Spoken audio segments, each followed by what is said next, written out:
Halo semua, perkenalkan nama saya Zari Priscila dengan NPM 232111022. Saya di sini akan menjelaskan hasil dari olah data kuesioner saya dengan aplikasi SPSS dengan judul pengaruh kualitas pelayanan Shopee terhadap kepuasan mahasiswa. Dari sini kita akan melakukan uji prahipotesis dan uji hipotesis, di mana uji prahipotesis itu meliputi 3, yaitu uji validitas, uji reliabilitas, dan uji normalitas. Nah, jadi ini laporan ini dibuat untuk mencari mengenai statistik inferensial. Statistik inferensial adalah proses menarik kesimpulan tentang apapun itu yang didasarkan pada peluang atau probability antara dua variabel. Nah, tingkat toleransi penelitian yang saya gunakan yaitu penelitian jenis penelitian sosial yaitu 95% atau signya itu 0,05. Yang pertama kita uji hipotesis yaitu uji validitas. Uji validitas yaitu uji ketepatan atau tingkat akurat. Dilakukan untuk mencari ketepatan dan tingkat akurat mencari valid atau tidak data kuesioner yang kita punya. Dasar pengambilan keputusan itu yang pertama, jika nilai R hitung lebih besar daripada nilai R tabel maka dinyatakan valid. Yang kedua, jika nilai R hitung lebih kecil daripada nilai R tabel maka dinyatakan tidak valid. Dapat dilihat juga dari nilai sig totalnya, jika lebih kecil dari 0,05 maka dinyatakan valid. Yang kedua, nilai sig totalnya lebih besar daripada 0,05 maka dinyatakan tidak valid. Nah, selanjutnya sini saya akan menjelaskan cara ya. Jadi sini kita akan mencari data validitasnya. Di sini saya sudah mengikut semua soal variabel X serta totalnya dan soal variabel Y serta totalnya. Lalu kita cara mencari validitas yaitu klik analyze, lalu klik correlate, lalu klik bivariate. Ini semua variabel X ya, sama totalnya saya semua udah taruh ke kanan, centang person, centang total, dan centang fact significant correlation. Lalu klik OK.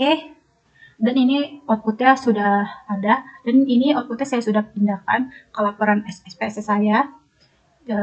Sebelum itu kita harus mencari dulu R table ya. Nah, R table ini kita carinya itu dari tentukan terlebih dahulu nilai degree of freedom-nya dan taraf signifikasi. Adapun nilai DF diperoleh dengan rumus DF N kurang 2, di mana N itu jumlah sampel, maka DF diperoleh yaitu 36. Diperoleh R table itu 0,3202. Ini saya sudah tandain bulat di sini ya.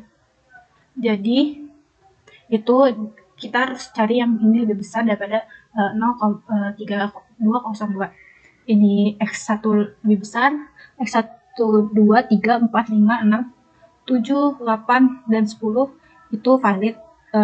Jadi nyatakan valid, dan ini untuk yang X bulat tidak valid karena dia lebih kecil daripada nilai degree of freedom yang sudah kita tentukan. Lalu kita lanjut cari valid data Y-nya atau enggak, yaitu kita klik analyze, klik correlate, klik bivariate, lalu kita pindahkan yang X-nya ini sama totalnya ke kiri dahulu, dan kita pindahkan yang variabel Y-nya sampai total Y-nya. Pindahkan sini centang percent correlation, terus total, dan fact ini significant correlation. Kita klik OK, dan ini udah ada outputnya. Itu outputnya saya udah pindahin ke laporan saya sendiri. Nah, dimana dari 3 pernyataan tersebut nilai percent correlation R hitung lebih besar dari R table untuk signifikan 0,05 atau ini 0,3202. Dengan demikian ketiga tersebut dinyatakan valid. Nah, selanjutnya kita akan mencari uji reliabilitas. Kuesioner dinyatakan reliable jika kuesioner tersebut menghasilkan data pengukuran bersifat ajak pada saat dilakukan berulang kali. Kuesioner dilihat dari tingkat reliabilitasnya dari nilai alpha Cronbach. Berikut tabel tingkat reliabilitas berdasarkan nilai alpha Cronbach. Ini saya sudah masukkan di sini, bisa dilihat sendiri ya. Lalu kita akan mencari ini ujinya. Cara mencari ini uji reliabilitas yaitu di sini saya sudah masukin variabel X dan Y. Yang valid di sini ada X1 sampai X8, dan X9 karena tidak valid jadi tidak masukkan, dan X10 juga begitu pun saya masukkan di sini. Juga di sini saya masukkan Y1 sampai Y32. Jadi di sini dimasukkan itu data yang valid, baik dari delta X, variabel X dan variabel Y. Langkah-langkahnya yaitu quick analyze, lalu klik scale, lalu klik reliability analysis. Yang pertama kita pindahkan dulu soal yang valid, yang X-nya dulu terlebih dahulu sampai X10, pindahkan ke kanan, lalu ini buat apa, terus kita klik OK. Nah, ini udah ada hasilnya di sini. Nah, hasil itu saya sudah pindahkan ke dalam laporan saya. Itu yang pertama dulu, variabel X. Ini nilai atau from batch di atas 0,8, maka dapat dinyatakan bahwa tingkat reliabilitas instrumen adalah sangat reliable. Nih, benar, yang ini sangat reliable. Lalu kita akan mencari yang soal variabel Y. Kita cari uji reliabilitasnya, yaitu klik analyze, sama juga klik scale, terus klik reliability analysis. Lalu kita pindahkan yang X ini semuanya ke kiri, kita gantikan ke variabel, semua soal variabel Y. Terus kita klik OK. Nah, ini hasilnya udah ada. Terus kita masukkan, saya sudah masukkan ke laporan hasil saya, itu nilai alpha chromis di atas 0,4, maka dapat dinyatakan bahwa tingkat reliabilitas instrumen adalah cukup reliable. Selanjutnya kita akan mencari uji normalitas. Uji normalitas dilakukan untuk mengetahui apakah sebaran data terdistribusi secara normal atau tidak. Syarat untuk menyatakan bahwa data terdistribusi secara normal yaitu nilai asim sigtutel harus lebih besar dari 0,05. Nah, selanjutnya kita akan mencari output dari uji normalitas.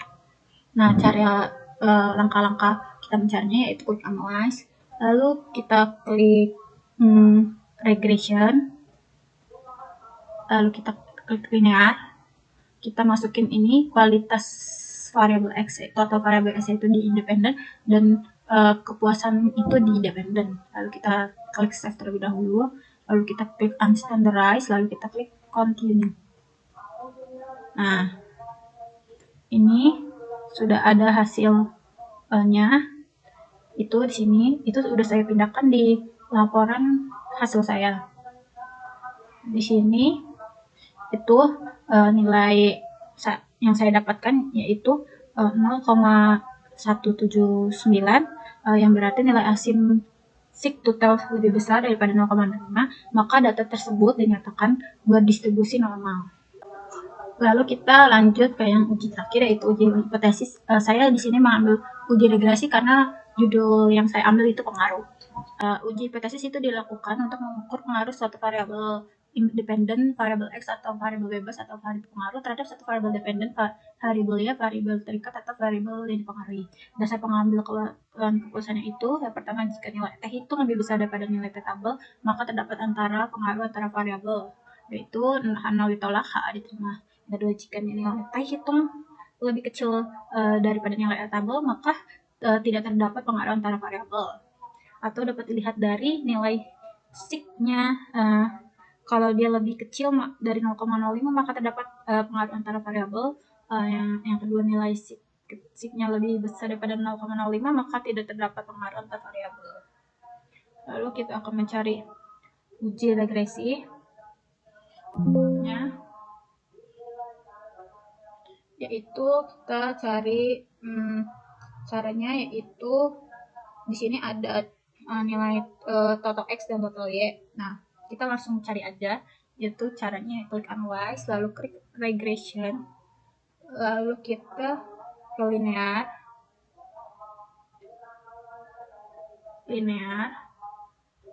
Ini independennya di kualitas, yaitu total X, dan di dependennya itu ada kepuasan, yaitu total Y-nya sendiri. Lalu kita klik OK.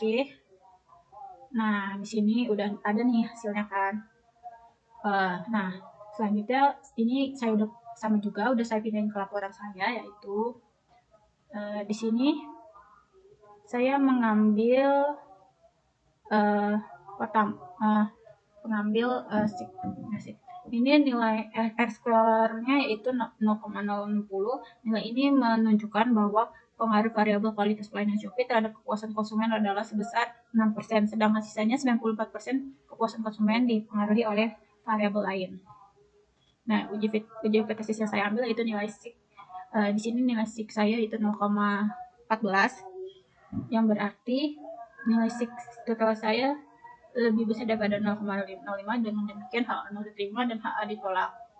Maka tidak terdapat pengaruh antara variabel X dan variabel Y. Jadi tidak terdapat pengaruh antara kualitas pelayanan Shopee terhadap kepuasan konsumen mahasiswa. Yang selanjutnya itu kita ke persamaan regresi.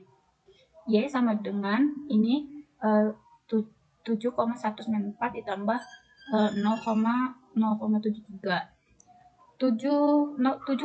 7,194 adalah angka konstanta. Angka ini memiliki arti bahwa jika tidak ada kualitas pelayanan Shopee variabel X, maka nilai kepuasan konsumen mahasiswa variabel Y adalah 7,194. Dan ini ada 0,073 adalah angka koefisien regresi. Angka ini memiliki arti bahwa setiap perubahan naik 1% terhadap kualitas pelayanan Shopee akan menjadikan perubahan naik sebesar 7,3% pada kepuasan konsumen mahasiswa. Ini saya udah buat grafik persamaannya. Lalu ini histogramnya. Sekian dari saya, mohon maaf bila ada kekurangan, mohon dimaafkan. Terima kasih dan sampai jumpa.